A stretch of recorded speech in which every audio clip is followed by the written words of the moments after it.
Ennaku zino mutabani wa Museveni General Muhoozi Kainerugaba yeewangulira erinnya eritoogerekeka kuba liswaza mu baana, era erinnya lino yalyewangulira ku Twitter oba giyite X, nga ekyamuwanguzisa erinnya lino lw'ebyo ebigambo byayogera ku Twitter, ebigambo ebikayoofu byasiba ayogera ku Twitter, era nga ebigambo ebyo byazaayogera ku Twitter bizze bireetera Uganda obuzibu obw'amaanyi, nga ne gye buvuddeko awo emabega Bungereza yali egobye ennyonyi za Uganda Airlines mu Bungereza olw'ebigambo omukulu oyo byayogera.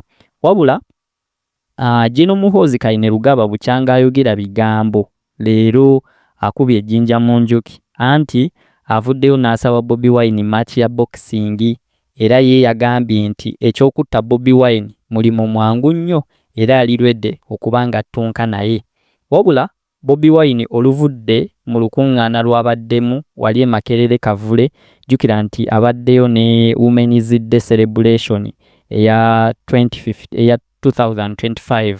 Bobi Wine bw'alabye tweet ya Muhoozi azzeemu bw'ati nti ssebo Muhoozi nzikiriza challenge yo, era n'agamba nti Muhoozi bwankuba awo nga nze nva mu politics, era n'agamba nti Muhoozi singa mukuba alina okulekerawo okunywa omwenge ogwo gwanywa, era Bobi Wine agambye amubuulire bwe baba beesanga batunke, kwegamba amubuulire bwe baba beesanga beesangewo naddi basobole okuba nga battunka, tulabe ani agenda okuwangula.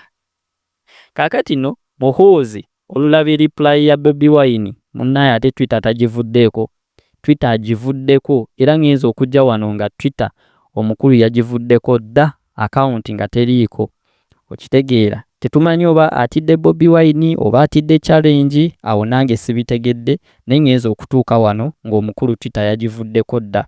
Naye nga tuzze mu mazima ekya boxing, Bobi Wine musajja wa ttabbu nnyo, wakabi mu bikonde, kuba azaalwana ne azaalwana fights ez'enjawulo, azaalwana fights ez'enjawulo. Akati ye Muhoozi ye simanyi, lwakuba nti kale Muhoozi naye ayinamu ku training y'amagye, naye si musajja mwangu, naye azze kwegamba ttunka, naye lwakuba simanyi nti kati mu fight oba naasobola okulwanagana naani ne Kyagulanyi, kuba ye Kyagulanyi mu bikonde musajja w'amaanyi nnyo.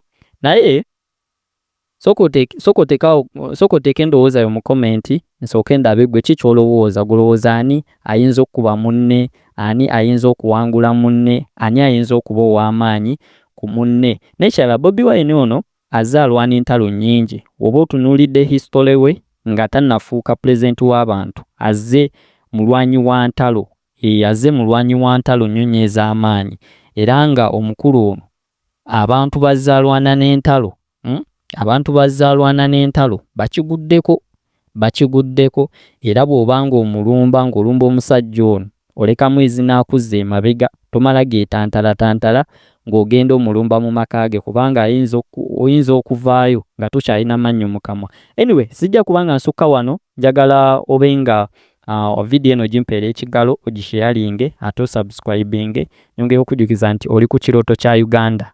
Miss, right, let's go. Nice. One more time. Jump, miss, right, let's go.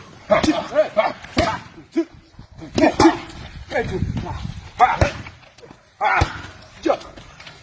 Double bow. You give me 1, 2. Let's go. Let's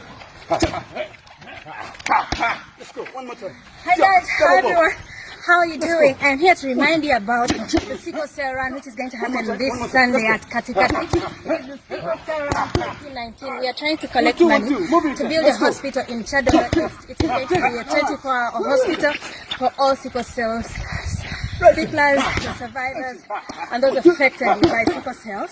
We're going to have a run. T-shirts are being sold at Capital Shop.